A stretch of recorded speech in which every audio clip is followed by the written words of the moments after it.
மானாமதுரை அருகே உள்ள கிராமத்தில் 3 ஆண்டுகளுக்கு ஒருமுறை குடும்ப உறவுகள் சந்திக்கும் குலதெய்வ வழிபாடு நடைபெறுகிறது. சிவகங்கை மாவட்டம் மானாமதுரை அருகே உள்ள மேலப்பிடாவூர் கிராமத்தில் முத்தையா சாமி கோவில் இருக்கிறது.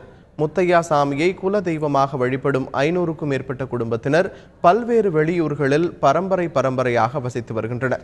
ஆனாலும் கூட 3 ஆண்டுகளுக்கு ஒருமுறை ஆனி மாதத்தில் இந்த கோவிலுக்கு வந்து உறவுகளை புதுப்பித்துக் கொள்கின்றனர். அதுவும் பழமையை மறக்காமல் மாட்டு வண்டியில் வருகின்றனர்.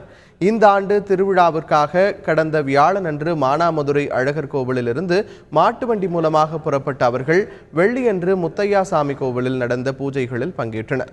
பின்னர் சிவகங்கை வழியாக ஓக்கூர் புதூருக்கு மாட்டு வண்டிகளில் புறப்பட்டனர். இதையடுத்து அங்குள்ள கோவில் வீட்டில் இன்று தங்களது பாரம்பரிய வழிபாட்டை நிறைவு செய்கின்றனர்.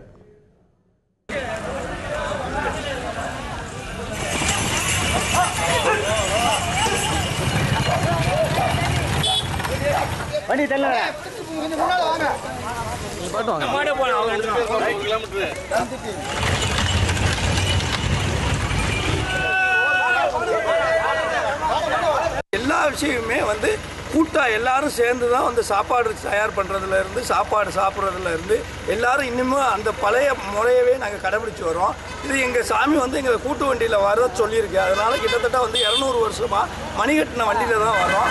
இங்கேருந்து மானாமதுரையிலேருந்து 11வது கிலோமீட்டர் இருக்க பிள்ளத்திப்பிடாவூருங்கிற ஊரில் எங்களோட குலதெய்வம் இருக்குது. அந்த வேண்டுதலை முடித்து நாங்கள் எல்லோரும் இதே மாதிரி 150 வருஷமாக தொடர்ந்து 2 ஆண்டுகளுக்கு ஒரு முறையும் 1 ஆண்டுகளுக்கு ஒரு முறையும் எங்கள் சாமி எப்போ கூப்பிடுதோ நாங்கள் கூப்பிட்டு குறி கேட்போம். அதில் எங்கள் சாமி இந்த வருஷம் வா அப்படின்னு சொல்லும்போது அந்த வருஷம் நாங்கள் தொடர்ந்து போய்கிட்டோம். எங்களுடைய முன்னோர்கள் கிட்டத்தட்ட ஒரு 300 வருஷத்துக்கு மேலேருந்து இதே கடைப்பிடிச்சிட்டு வராங்க. இந்த பாரம்பரியத்தை கடைப்பிடிச்சிட்டு வராங்க.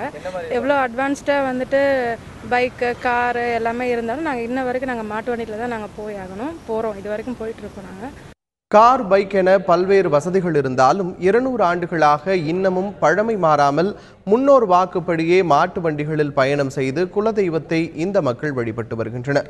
குலதெய்வ வழிபாட்டுடன் சேர்த்து பல தலைமுறைகளாக தங்களது உறவுகளையும் புதுப்பித்து வரும் இவர்களின் வழக்கம் அனைவரையும் ஆச்சரியத்தில் ஆழ்த்துகிறது.